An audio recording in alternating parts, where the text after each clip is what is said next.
সেদিন শীত ছিল বড্ড নির্মম। দিল্লির সকাল কুয়াশায় ঢাকা ছিল। বাতাসে এমন হাড় কাঁপানো ঠান্ডা ছিল যে বলবান ব্যক্তিরাও হাত পকেটে লুকিয়ে হাঁটছিলেন।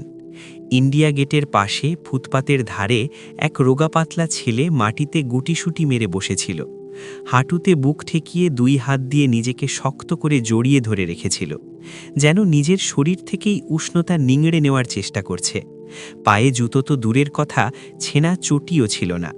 পায়ের তলা শক্ত পাথরের সাথে আটকে গিয়েছিল এবং আঙুলগুলো নীল হয়ে পড়েছিল। তার নাম কেউ জানত না, সম্ভবত এখন তার নিজেরও মনে ছিল না। দুদিন ধরে পেটে কিছু পড়েনি।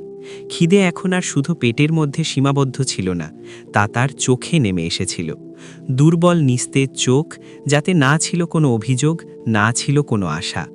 মানুষ তার পাশ দিয়ে চলে যাচ্ছিল, কেউ দ্রুত পায়ে, কেউ মোবাইলে মাথা গুজে, মাঝে মাঝে কেউ একটা কয়েন তার সামনে ফেলে দিচ্ছিল, কিন্তু সেটুকু তুলে নেওয়ার শক্তিও সে সঞ্চয় করতে পারছিল না। শীত তার হাত অবশ করে দিয়েছিল। সে বারবার সামনে দাঁড়িয়ে থাকা ক্যাফের কাচের জানালার দিকে তাকাচ্ছিল। ভেতরে মানুষ গরম কফি খাচ্ছিল, হাসছিল। কাপ থেকে ওরা ভাব দেখে তার গলা শুকিয়ে আসছিল।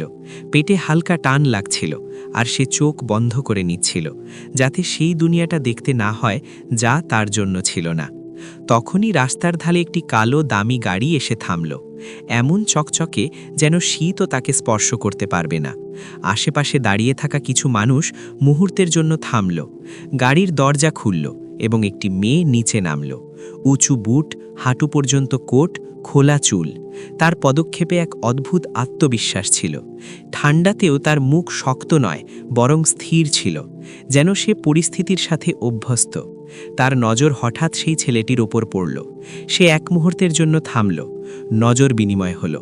ছেলেটি তখনই মাথা নিচু করে নিল, যেন তাকে দেখে ফেলাটাও কোনো অপরাধ। সে আশা করেনি যে কেউ তার সাথে কথা বলবে। প্রায়ই মানুষ দেখে আর তারপর এগিয়ে যায়, কিন্তু সেই মেয়েটি এগিয়ে এলো এবং তার সামনে গিয়ে দাঁড়ালো। খিদে পেয়েছে? তার গলায় না ছিল বিদ্রুপ, না ছিল দয়া, শুধু একটি সরাসরি প্রশ্ন। ছেলেটি ধীরে মাথা নাড়ল। ঠান্ডা লাগছে? আবারও সেই মাথা নাড়ানো। মেয়েটি চারদিকে দেখল, তারপর পাশের ক্যাফের দিকে ইশারা করল। আমি তোমাকে খাবার খাওয়াতে পারি, গরম কাপড়ও দিতে পারি। ছেলেটির বুক ধক করে উঠল। এটা কোনো স্বপ্নের মতো ছিল। সে সাহস করে ওপরের দিকে তাকালো, কিন্তু মেয়েটি কথা অসম্পূর্ণ রেখে বলল, একটি শর্ত আছে। ছেলেটির মুখে ভয় স্পষ্ট ফুটে উঠল। জীবন তাকে শিখিয়ে দিয়েছিল যে প্রতিটি সাহায্যের পেছনে কোনো না কোনো মূল্য থাকে। আমি যা বলবো তোমাকে তাই করতে হবে, মেয়েটি বলল। তার চোখ সরাসরি ছেলেটির ওপর স্থির ছিল। ঠান্ডা, খিদে আর ক্লান্তির মাঝে ছেলেটি কিছুক্ষণ চুপ থাকল। তারপর সে দীর্ঘশ্বাস ফেলে ধীর গলায় বলল, যদি এতে আমার প্রাণ বাঁচে তবে ঠিক আছে। সে জানত না যে এই চুক্তিটি তাকে শুধু শীত আর খিদের সাথেই নয়, বরং তার ভাগ্যের সাথেও মুখোমুখি দাঁড় করাতে চলেছে। ছেলেটি নিঃশব্দে মেয়েটির পেছনে পেছনে চলতে লাগল। তার পা টলছিল, যেন শরীর এখন মস্তিষ্কের কথা মানতে অস্বীকার করছে। গাড়ির গরম সিটে বসতেই তার এক অদ্ভুত অপরাধ বোধ হলো, যেন সে অনুমতি ছাড়াই অন্য কারো দুনিয়ায় ঢুকে পড়েছে। হিটারের গরম হাওয়া যখন তার জমে যাওয়া হাতে লাগল, সে শিউরে উঠল। কতদিন পর ওম পেয়েছিল, আর শরীর তা গ্রহণ করতে ইতস্তত করছিল। গাড়ি শহরের চাকচিক্য থেকে দূরে চলে যেতে লাগল। ছেলেটি জানালা দিয়ে বাইরে তাকিয়ে রইল। উঁচু ইমারত, চকচকে দোকানের সারি এবং তারপর ধীরে ধীরে সরু গলি। তার মনে প্রশ্ন জাগছিল, কিন্তু সে কিছু জিজ্ঞেস করল না। তার ভয় ছিল যে প্রশ্ন করলে পাছে এই স্বপ্নটা ভেঙে না যায়। কিছুক্ষণ পর গাড়ি একটি পুরনো, কিছুটা জরাজীর্ণ গেটের সামনে থামল। গেটে মোর্চে ধরা ছিল এবং ওপরে একটি ফিকে হয়ে যাওয়া বোর্ড ঝুলছিল। মেয়েটি নামতে নামতে বলল, এসো। ছেলেটি ইতস্তত করল। এটা কোনো ক্যাফে বা শোরুমের মতো মনে হচ্ছিল না, তবুও সে নামল। ভেতরে পা রাখতেই সে বাচ্চাদের ধীর কণ্ঠস্বর শুনতে পেল। কেউ কাশছিল, কেউ কাউকে ডাকছিল। একটি বড় হলে অনেক ছোট ছোট বাচ্চা বসেছিল, কেউ মেঝেতে, কেউ ছেঁড়া চাদরে জড়ানো। ঠান্ডা এখানেও ছিল, শুধু একটু কম। অনেক মুখে সেই একই খিদে আর ক্লান্তি ছিল, যা সে নিজের ভেতরে নিয়ে ঘুরত। ছেলেটির মন খারাপ হয়ে গেল। সে মেয়েটির দিকে তাকালো। এটি অনাথ আশ্রম, সে ছোট করে জবাব দিল। সে তাকে পাশের একটি টেবিল পর্যন্ত নিয়ে গেল, যেখানে গরম খাবার রাখা ছিল এবং সাথে একটি নতুন সোয়েটার। মেয়েটি বলল, আগে খেয়ে নাও। ছেলেটির হাত কাঁপছিল। সে প্লেট তুলল, চামচ মুখে নিল। প্রথম গ্রাস জিভে লাগতেই চোখ দুটো আপনা আপনি ভরে এলো। এটি শুধু স্বাদ ছিল না, এটি বেঁচে থাকার অনুভূতি ছিল।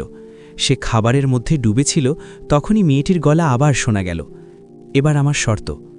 ছেলেটির হাত থেমে গেল। মেয়েটি বাচ্চাদের দিকে ইশারা করে বলল, তুমি যা কিছু পেয়েছ তার অর্ধেক তুমি এদের দেবে। ছেলেটি স্তম্ভিত হয়ে গেল। এক মুহূর্তের জন্য তার মনে হলো যে সে নিজে দুদিন ধরে ক্ষুধার্ত, তার শক্তির প্রয়োজন। কিন্তু সামনে বসা বাচ্চাদের দেখে তার মন ভেঙে গেল। তাদের মধ্যে একটি ছোট বাচ্চা তাকে খুব মনোযোগ দিয়ে দেখছিল, যেন প্রতিটি গ্রাস গুনছে। ছেলেটি কিছু না বলে নিজের প্লেট নিচে রেখে দিল। সে খাবারের অর্ধেক অংশ আলাদা করল এবং বাচ্চাদের কাছে চলে গেল। আগে তোমরা, সে বলল। কিছু বাচ্চা ইতস্তত করল, কারোর চোখ চকচক করে উঠল। সে নিজের সোয়েটারটি খুলে সবচেয়ে ছোট বাচ্চাটিকে পরিয়ে দিল। তার নিজের শীত ফিরে এলো, কিন্তু মনির ভেতর এক অদ্ভুত উষ্ণতা ছিল। দূর থেকে মেয়েটি এইসব দেখছিল। তার চোখে জল চলে এলো। সে ধীর গলায় বলল, তুমি জানো আমি কেন এইসব করাচ্ছি? ছেলেটি চুপ করে রইল। সে বলতে শুরু করল, কারণ একসময় এমন কেউ ছিল যার কাছে নিজের বলতে কিছু ছিল না, তবুও সে আমার সাথে ভাগ করে নিয়েছিল।